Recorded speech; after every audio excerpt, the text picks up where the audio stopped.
अस्सलाम students, hope you are doing well. तो आज हम लोग स्टार्ट कर रहे हैं बियोलॉजी का लेक्चर नंबर 2। तो इसमें आज मैं आपको बताऊंगी कि बियोलॉजी का जो है वो रिलेशनशिप कैसा है बाकी साइंस के सब्जेक्ट के साथ। तो कल की वीडियो में हमने देख लिया था कि मेन बियोलॉजी होती क्या है, उसका इंट्रोडक्शन, उसकी मेन ब्रांचेस और उसके डिवीजन्स। अगर आपने वो वीडियो नहीं देखी तो वो लाजमी देखें, क्योंकि उसमें मैंने एग्जांपल्स के थ्रू समझाया हुआ है। तो वो एग्जांपल्स आपके जहन में रहेंगी जब भी आपके सामने ब्रांचेस आ गई या ब्रांचेस का नेम आ गया। तो आज हम देखेंगे कि बायोलॉजी जो है वो लिंक कैसे कर रही है बाकी साइंसेस के साथ। तो स्टार्ट करते हैं अपना आज का लेक्चर। तो हमने आज पढ़ना है relationship between bio and other fields of science. तो जो रिलेशनशिप है, जो हम बायो का रिलेशनशिप पढ़ते हैं बाकी साइंस के सब्जेक्ट के साथ, उसको बोलते हैं इंटरडिसिप्लिनरी साइंस। तो इंटरडिसिप्लिनरी साइंस वो ब्रांच है जो कि स्टडी करती है relationship between biology and other field of science के साथ। तो हम लोग देखते हैं कि हमने आज रिलेशनशिप कौन कौन सा पढ़ना है बायो के साथ। तो सबसे पहले हमने बायो का फिजिक्स के साथ पढ़ना है, फिर केमिस्ट्री के साथ, फिर जियोग्राफी के साथ, फिर स्टैटिस्टिक के साथ और फिर बायो इकोनॉमिक के साथ। जब हम ये सारे रिलेशनशिप्स पढ़ रहे होंगे बायो की, तो इन रिलेशनशिप्स को हम बोलेंगे इंटरडिसिप्लिनरी साइंस। तो सबसे पहले ब्रांच आ जाती है वो है बायोफिज़िक्स। तो बायोफिज़िक्स भी एक इंटरडिसिप्लिनरी ब्रांच है जिसके अंदर हम क्या करते हैं, बायोलॉजिकल प्रॉब्लम्स को फिज़िक्स की मदद से सॉल्व करते हैं। तो सिंपली बायोफिज़िक्स वो इंटरडिसिप्लिनरी ब्रांच है जिसके अंदर हम किसी भी बायोलॉजिकल ऑर्गेनिज्म, किसी भी बायोलॉजिकल प्रॉब्लम को हम लोग फिज़िक्स की बनाई हुई टेक्निक से हम लोग सॉल्व करते हैं। तो उस सब को हम लोग बायोफिज़िक्स में पढ़ते हैं। तो इसकी एग्जांपल्स देख लेते हैं हम। थोड़ी सी एग्जांपल्स हैं यहाँ पे, उससे आपको क्लियर हो जाएगा कि बायोफिज़िक्स क्या है, हम उसको डेली लाइफ में कैसे ऑब्जर्व कर सकते हैं, कैसे देख सकते हैं उनको। तो सबसे पहले जो एग्जांपल्स है वो है बैट्स की, चमगादड़ों की। तो हम लोग अक्सर लोग कहते हैं कि बैट्स जो होती हैं वो अंधी होती हैं, वो रात को देखती नहीं है। तो लोगों ने अक्सर ऑब्जर्व किया कि रात को जो बैट्स होती हैं वो क्या कर रही होती है, मुख्तलिफ चीज़ों से टकरा रही होती हैं। तो वो हम कंसेप्ट क्लियर कर रहे लें कि बैट्स एक्चुअली में कर क्या रही होती हैं। तो ये नहीं है कि बैट्स को रात को नज़र नहीं आता है। बैट्स भी ह्यूमंस की तरह आइज़ रखती हैं, वो देख सकती हैं, उनके पास आइज़ होती हैं, वो ब्लाइंड नहीं होती हैं। तो बैट्स क्या करती हैं, रात को देखती नहीं है, रात को आइज़ का इस्तेमाल नहीं करती हैं। वो क्या करती हैं कि अपनी फूड को तलाश करने के लिए वो क्या करती हैं कि मुख्तलिफ आवाज़ें निकालती हैं। वो जब मुख्तलिफ आवाज़ें निकालती हैं वो दूसरी चीज़ों से टकराती हैं, और टकरा के जब वापस आती हैं तो वो क्या करती हैं, ये जो बैट्स होती हैं ये क्या करती हैं, अपना रास्ता तलाश करती हैं और अपना फूड तलाश करती हैं। तो इस प्रोसेस को बोलते हैं इकोलोकेशन। जैसे कि हम लोग अगर एक खाली कमरे में बैठे हो, मुख्तलिफ आवाज़ें लगाएं और वो आवाज़ें जो हैं खाली दीवारों के साथ टकरा के हमें वापस सुनाई देती हैं। तो इसी तरीके से बैट्स के अंदर भी यही होता है कि बैट्स मुख्तलिफ आवाज़ें निकालती हैं, वो टकरा के वापस आती हैं। तो वो जिस फ्रिक्वेंसी से वापस आती हैं, इससे उनको पता लगता है कि हमारे रास्ते में कोई चीज़ पड़ी है तो हमें उससे हट के जाना है, या हमारे रास्ते में कोई खाना पड़ा है और हमें उसको लेना है। तो खाने के लिए और रास्ता तलाश करने के लिए जो बैट्स होती हैं वो क्या करती हैं, फिज़िक्स की रूल्स को अप्लाई करती है। तो इसमें बैट्स आ गई, बायोलॉजिकल ऑर्गेनिज्म आ गई, और साथ में फिज़िक्स का फिनोमेना आ गया, इकोलोकेशन। तो आप यहाँ से पढ़ सकते हैं कि बैट्स क्या करती हैं। बैट्स यूज जो sound waves to navigate in the dark. वो रात को अपना रास्ता तलाश करने के लिए क्या करती हैं, मुख्तलिफ आवाज़ों को यूज़ करती हैं। And they produce echolocation. ये जो कॉन्सेप्ट मैंने बताया कि आवाज़ें निकालना और ये वापस आना, ये सारा कॉन्सेप्ट जो है ये क्या है, इकोलोकेशन इसको कहते हैं। और मज़े की बात जो है वो ये है कि जो ह्यूमंस की जो फ्रीक्वेंसी है किसी भी साउंड को सुनने की, वो बहुत कम है बैट्स के मुताबिक में। ह्यूमंस की जो फ्रीक्वेंसी है वो है 20 किलो हर्टिज़, या बोल सकते हैं 20,000 हर्टिज़। लेकिन जो बैट्स की फ्रीक्वेंसी है वो बहुत ज़्यादा है, वो 20 से 40 हर्टिज़ तक है। इसका मतलब बैट्स ह्यूमन से ज़्यादा फ्रीक्वेंसी की वेवलेंथ वॉइसेस, आवाज़ें सुन सकती हैं। तो यहाँ पे हम लोगों ने पढ़ लिया कि बायोलॉजिकल ऑर्गेनिज्म जैसे कि बैट है, बैट का हमने फिज़िक्स के साथ रिलेशन देख लिया। हमें पता लग गया कि फ़िज़िक्स कहीं ना कहीं बायो में इन्वॉल्व है, ठीक है। तो जैसे कि ये आप इमेज में देख सकते हैं कि जैसे बैट क्या कर रही है, डिफरेंट वॉइसेस प्रोड्यूस कर रही है। उसकी वॉइसेस प्रोड्यूस करने की वजह से क्या हो रहा है कि वो देख रही है कि रास्ते में कोई भी चीज़ है, खाने की चीज़ है जो उसको लेनी है, अपना प्रे ढूंढना है। तो उस वॉइसेस की वजह से वो वॉइसेस जब इस प्रे की तरफ जा रहे हैं, प्रे से वापस जब टकरा के इसकी तरफ पहुँच रहे हैं बैट की तरफ, तो ये कहती है मुझे इस रास्ते से जाना है और अपना प्रे लेना है। नेक्स्ट एग्जाम्पल हम लोग देख लेते हैं। बाद अगर हम लोग देखें कि जो बर्ड्स एंड मैमल्स का जो रिलेशनशिप है फिजिक्स के साथ वो कैसे है, बायोलॉजिकल ऑर्गेनिज्म में आते हैं, बर्ड्स भी आते हैं।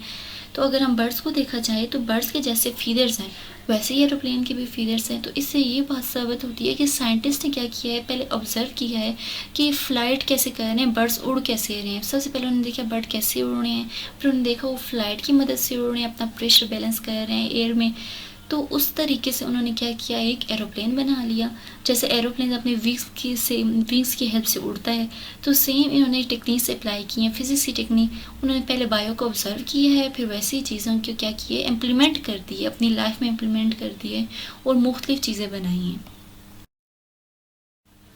उसके बाद अगर हम लोग अपनी लाइफ में देखें तो बहुत सी चीज़ें हैं जो कि बायोफिज़िक्स को रिलेट कर रही हैं। जैसे कि बहुत सी चीज़ें हैं ह्यूमंस की ट्रीटमेंट को ह्यूमंस को ट्रीट करने के लिए, जैसे एमआरआई बनाया गया, मोस्टली जैसे कि किडनी स्टोन निकालने के लिए डायलिसिस किया गया, रेडिएशन थेरेपी। ये सारी जो टेक्निक्स हैं ये बायोलॉजिकल प्रॉब्लम्स को सॉल्व करने के लिए बनाई गई हैं। तो ये सारी टेक्निक्स भी बायोफिज़िक्स में आती हैं। उसके बाद बायोफिज़िक्स की मदद से क्या होता है कि डिफरेंट जो प्रोटीन्स हैं, वायरसेस हैं, उनके जो स्ट्रक्चर्स हैं वो पता लग जाते हैं।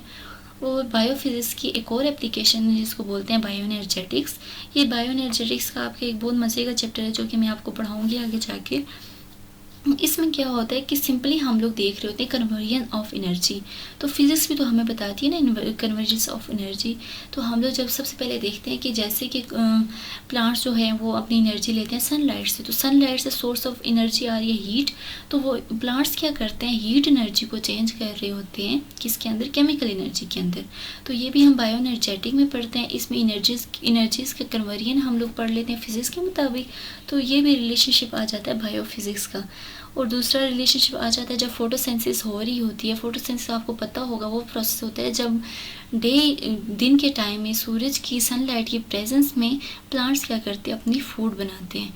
तो उस प्रोसेस के अंदर क्या हो रहा होता है कि प्लांट्स क्या कर रहे होते हैं, डिफरेंट लाइट को ऑब्जर्व कर रहे होते हैं।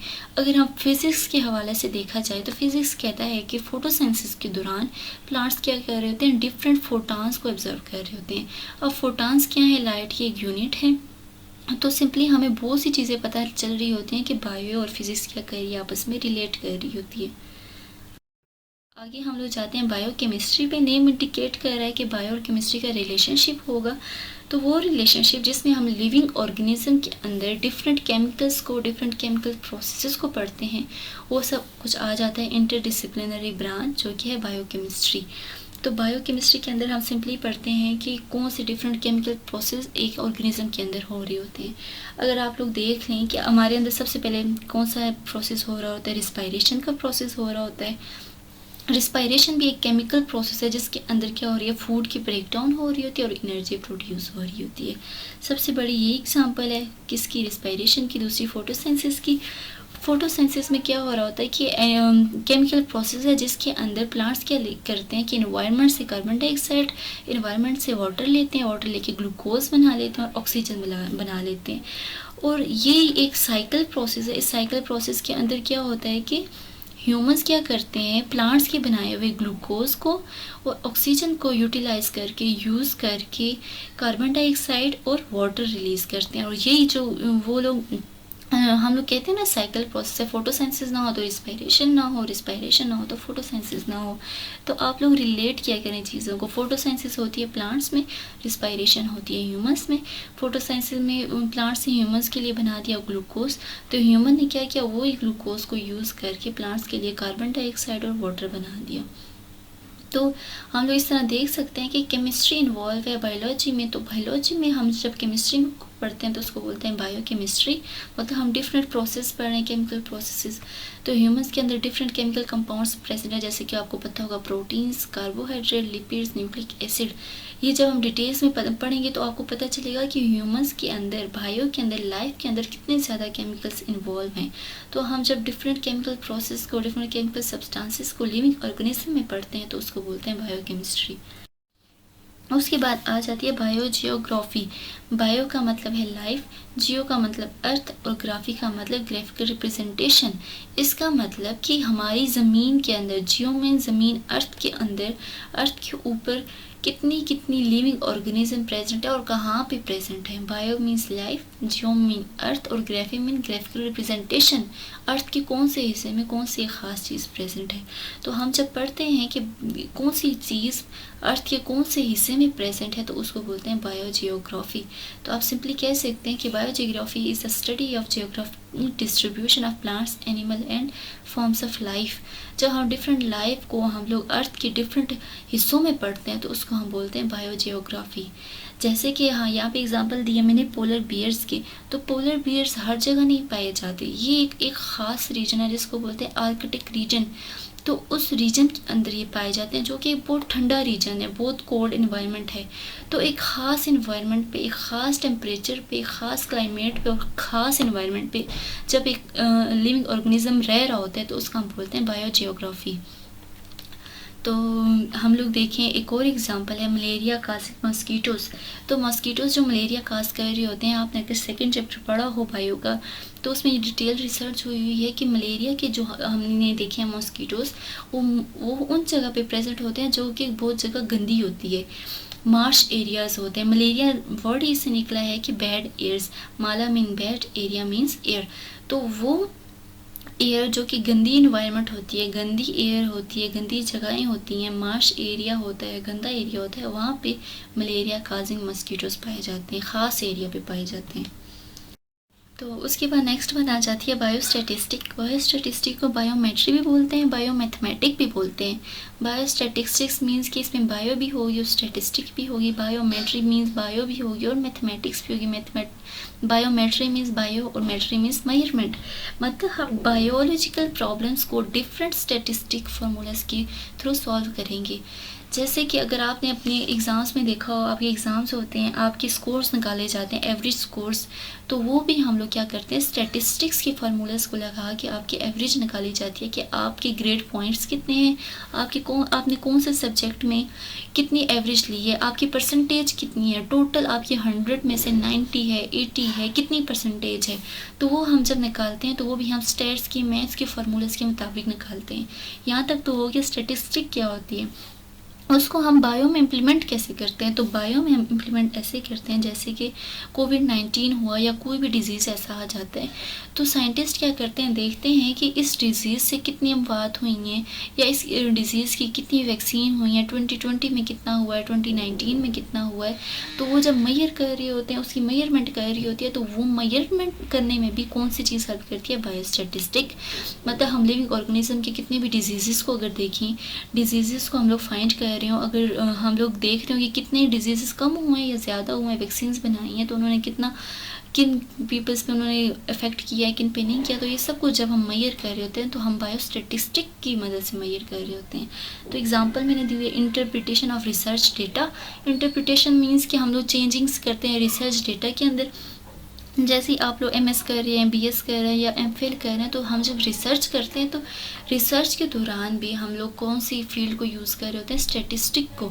बायोस्टैटिस्टिक के डिफरेंट फार्मूलाज को हम अपनी रिसर्च में यूज़ करते हैं। किसी बंदे ने अगर रिसर्च किया कि कोविड-19 कितना फैला है, कौन से ईयर में कितना फैला है, कितनी वैक्सीन बनी है, तो वो जो कितने बंदों को इफ़ेक्ट हुआ है, कितने बंदों की डेथ्स हुई हैं, तो वो सारा जो हम लोग डेटा करते हैं, कंपाइल करते हैं, फिर उसमें चेंजिंग्स करते हैं, उनकी एवरेज निकाली जाती है। ये सब कुछ हम किस में पढ़ते हैं, स्टैटिस्टिक में। तो स्टैटिस्टिक, बायोस्टैटिस्टिक मैंने जैसे आपको बताया कि डिजीज़ के डेवलप में, उनके स्प्रेड में, उन सब चीज़ों को डिटरमाइन करने में हेल्प करती है। पांचवी ब्रांच आ जाती है बायो इकोनॉमिक्स। तो बायो इकोनॉमिक्स के अंदर हम देखते हैं कि bio means living products, living organism, और इकोनॉमिक्स में इकोनॉमी, मुल्क की मईशत। तो इसके अंदर हम देखते हैं कि बायो की कौन सी लिविंग प्रोडक्ट, कौन सी लिविंग ऑर्गेनिज्म हम लोग यूज़ करें और मुल्क की इकोनॉमी ज़्यादा हो, मुल्क की मईशत ज़्यादा हो। मुल्क की इकोनॉमी के लिए जब हम लोग न्यू प्रोडक्ट्स को बढ़ा रहे होते हैं तो उसको हम पढ़ते हैं बायो इकोनॉमिक्स के अंदर। जैसे एग्जाम्पल हम लोग देख सकते हैं कि डिफरेंट किसान क्या करते हैं, अपनी क्रॉप्स की प्रोडक्शन के लिए उनके अंदर फर्टिलाइज़र ज़्यादा डालते हैं ताकि क्या हो कि क्रॉप की ज़्यादा से ज़्यादा ग्रोथ हो और मुल्क की इकॉनमी बेहतर हो। तो बाकी हम लोगों ने अपनी इकोसिस्टम में लाई है बायोडिग्रेडेबल प्लास्टिक, मतलब कि वो प्लास्टिक अपने इन्वायरमेंट में लाना जो कि नेचुरली डिग्रेड हो जाए, ताकि वो ज़्यादा पोल्यूशन काज ना करे। जैसे कि दूसरे प्लास्टिक के बैग्स होते हैं, वो क्या करते हैं, पोल्यूशन काज करते हैं, और वो क्या करते हैं, बायोडिग्रेडेबल नहीं होते, नेचुरली डिग्रेड नहीं हो सकते, नेचुरली डिस्ट्रॉय नहीं हो सकते, ख़त्म नहीं हो सकते।